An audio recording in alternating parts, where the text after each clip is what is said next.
नमस्कार, आप देख रहे हैं न्यूज़ फॉर नेशन और मैं स्वाति पांडे आपके साथ। बिहार में नीतीश कुमार ने एनडीए का गठबंधन तोड़ महागठबंधन का हाथ तो थाम लिया और सीएम की कुर्सी में फिर से एक बार बैठ गए, लेकिन उनकी मुश्किलें अब बढ़ती नज़र आ रही है। बता दें आपको, नीतीश कुमार के खिलाफ पटना हाईकोर्ट में एक जनहित याचिका दायर कर दी गई है, जिस पे अब 7 सितंबर को जो है सुनवाई होने वाली है। ये जनहित याचिका उन्होंने जो एनडीए गठबंधन का साथ छोड़कर महागठबंधन का हाथ पकड़ा है, उस पे अब जनहित याचिका दायर कर ली गई है। तो चलिए आपको बताते हैं ये जो जनहित याचिका है ये किसने दायर की और क्या ऐसा होता है कि अगर कोई एक नेता एक गठबंधन को तोड़ दूसरे गठबंधन का हाथ थामता है तो उसके खिलाफ कोई केस दायर की जाती है या नहीं।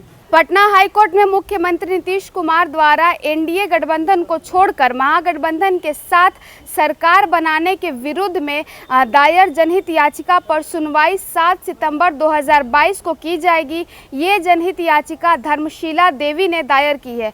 इस जनहित याचिका की चीफ जस्टिस संजय कोरल के खंडपीठ में सुनवाई की।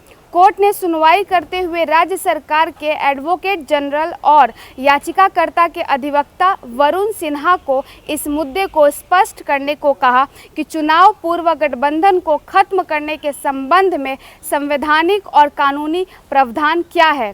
कोर्ट ने सुनवाई के शुरुआत में याचिकाकर्ता वरुण सिन्हा से जानना चाहा कि क्या कोई ऐसा कानून है जिसके तहत चुनाव पूर्व गठबंधन तोड़ा जा सकता है या नहीं। तो पहले ये जो याचिकाकर्ता वरुण सिन्हा हैं उनकी जो बाइट है उसको आप सुनिए। आज मुख्यमंत्री नीतीश कुमार के मामले पर कोर्ट में हाई कोर्ट में सुनवाई हुई, तो उसमें मुख्य मुद्दा क्या रहा? देखिए, जो मुख्य मुद्दा इसमें है कि प्री पोल अलायंस, जैसे कि बिहार में प्री पोल अलायंस था जिसमें कि जनता दल भी थी, वो था नेशनल डेमोक्रेटिक अलायंस यानी एनडीए।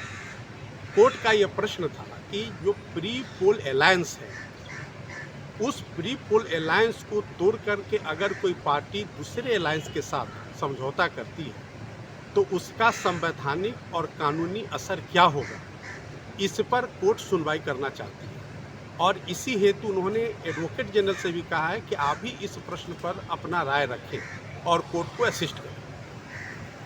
जनहित याचिका में ये कहा गया है कि 2020 में नीतीश कुमार ने एनडीए के साथ चुनाव लड़ा और उनके साथ सरकार बनाई, लेकिन फिर उन्होंने यह गठबंधन छोड़कर राजद व अन्य दलों के महागठबंधन की सरकार बनाकर फिर मुख्यमंत्री बन गए।